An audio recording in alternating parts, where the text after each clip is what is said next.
Mengadakan konvensi internasional dan ada tinju juga Pak ya. Pingpong, oh pingpong. Saya kok tinju sih. Pingpong, menembak. Beliau ini menggerakkan sports tourism, pariwisata berbasis olahraga. Untuk itu kita ucapkan terima kasih. Juga ada Pak Deputi, Pak Agus.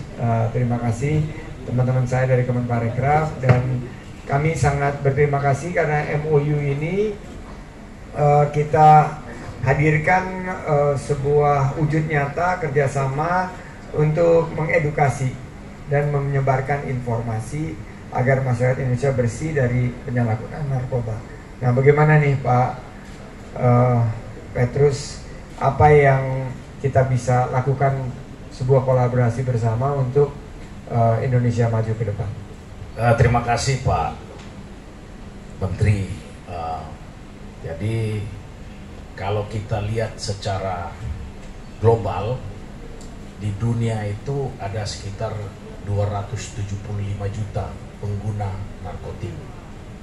Terus kalau kita lihat lagi, kita potret di Indonesia, itu hasil prevalensinya itu ada 1,95. Nah, menariknya pada waktu COVID itu naik 0,15%.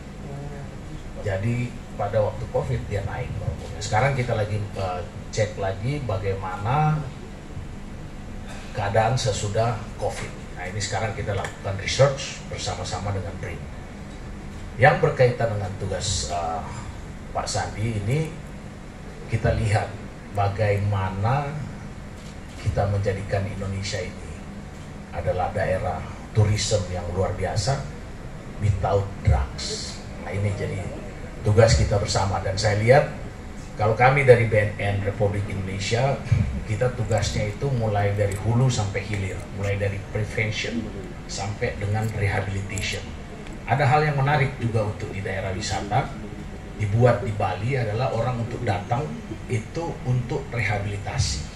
Saya lihat kalau salah satu strategi yang saya sampaikan itu untuk menjadi kebijakannya BNN RI adalah soft power approach. Jadi kita tidak hanya menangkap, barusan ini kita tangkap misalnya ratusan kilo, itu saya bilang sama anggota, memang bagus kita untuk lakukan hard power, tapi yang paling penting adalah soft power.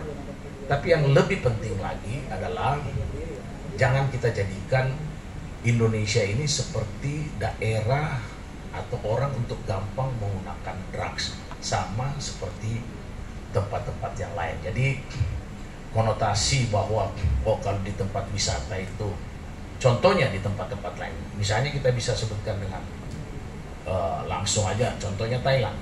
Sekarang mereka mendeklar bahwa cannabis for health.